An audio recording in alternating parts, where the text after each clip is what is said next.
సంధ్యావందనం ఎలా అయితే నిత్యకర్మగా చేస్తామో లలితా సహస్రనామం కూడా అలానే నిత్య పారాయణగా చేసుకోవాలి. శ్రీచక్రార్చన, దేవీ మంత్రజపము, లలితా సహస్రనామ పారాయణ ఇవన్నీ నిత్యకృత్యములుగా చేసుకోవడము లలితామ్మవారి భక్తుని కర్తవ్యం. అమ్మవారి సాంగార్చన, సాంగజపము వలన సాధకుడికి ఏ ఫలితం కలుగుతుందో అదే ఫలితం శ్రీ లలితా సహస్రనామ పారాయణ వల్ల కూడా కలుగుతుంది. అందుకే జపము, పూజ చేసుకునే శక్తి లేని వారు ఈ సహస్రనామాలను మాత్రం ప్రతిరోజు చదువుకుంటే సరిపోతుంది.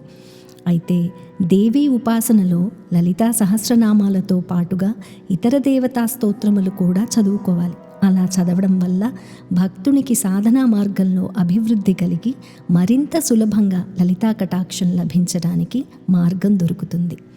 ఓం శ్రీ మాత్రే నమః. ఓం శ్రీ గురుభ్యో నమః. ఇప్పుడు మనం చెప్పుకున్నది శ్రీ లలితా సహస్రనామ పూర్వపీఠికలో 24, 25, 26 శ్లోకాల సారాంశం. మరి ఇప్పుడు ఒకసారి శ్లోకాలను కూడా చెప్పుకుందామా.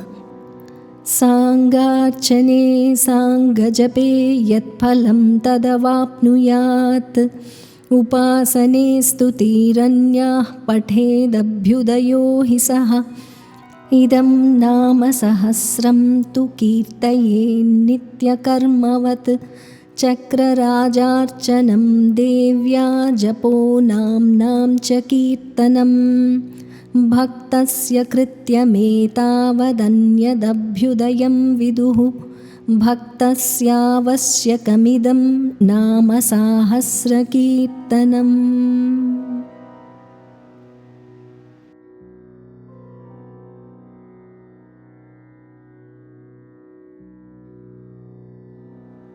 బిల్వపత్రైశ్చక్రరాజే యోర్చయేల్లలితాంబికాం పద్మైర్వా తులసీపత్రైః ఏభిర్నామ సహస్రకైః సద్యః ప్రసాదం కురుతే తత్ర సింహాసనేశ్వరీ చక్రాధిరాజమభ్యర్చ్య జప్త్వా పంచదశాక్షరీం జపాంతే కీర్తయేన్నిత్యమిదం నామ సహస్రకం జపపూజాద్యశక్తోపి పఠేన్నామ సహస్రకం.